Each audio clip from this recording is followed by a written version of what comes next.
New York is going to owe Phil Jackson a fucking apology. Yeah. He set this team up for the next 3-4 years. 3-4 years.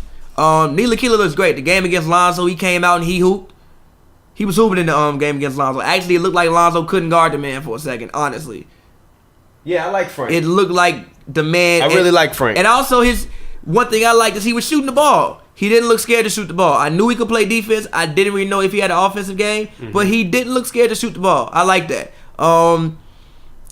As for this year, I just don't think they're going to make the playoffs.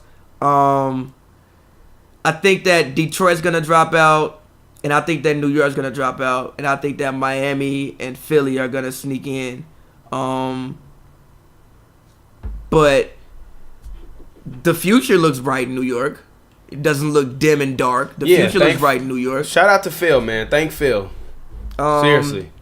Yeah. So in terms of are you a believer?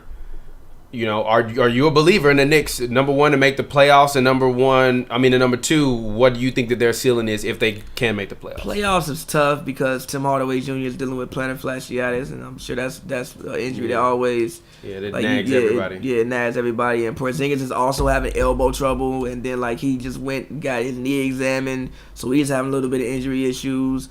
Ntilikina has looked great in spots, but it hasn't been consistent every single night. But he's looked good in spots. I'm not a believer in them to make the playoffs this year.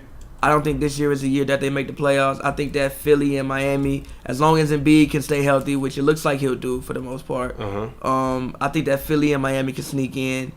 Because I just love Spoelstra as a coach. Spoelstra always figures it out. And Miami has a lot of good guys. Like, they can go about 8 deep. Yeah. 8, 9 deep. They have a lot of good guys. I just don't know about Miami though. They look.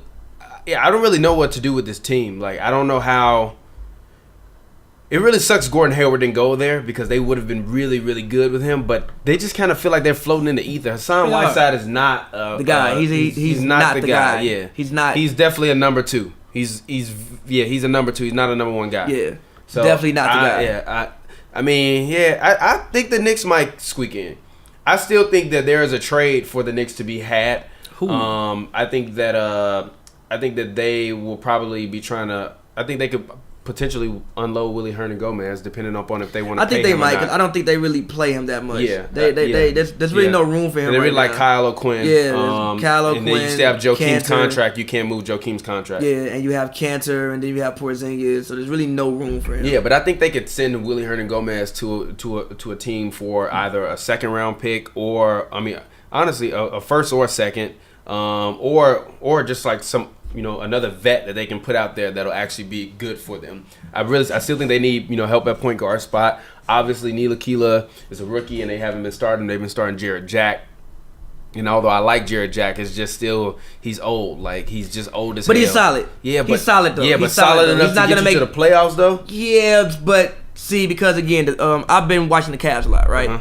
And the thing hurts my heart to say it. Really pains my heart to say it. Because he from Chicago. It's my mans. We all love him. But D-Rose don't need these minutes back. He don't need none of these minutes back from Calderon. Reason being is, even I tweeted it, Calderon just doesn't fuck up. Almost every year he's had a 50-40-90 season, during his prime. He had one, but damn near every single year he was close to having one. No, I didn't know that. But he does play really well with this team. And he makes a lot of threes. He never shoots when he's not supposed to, and he always makes the extra pass. He just doesn't do too much. He plays very well within himself. And that's the same thing that Jarrett Jack does. He's not going to make many mistakes. He just plays very well within himself. It's what Raymond Felton does. They just play very within themselves. So I like him as an offset for Ntilikina, because you're going to be splitting minutes anyway. Then you also have Courtney Lee there. So I like him as an offset for him.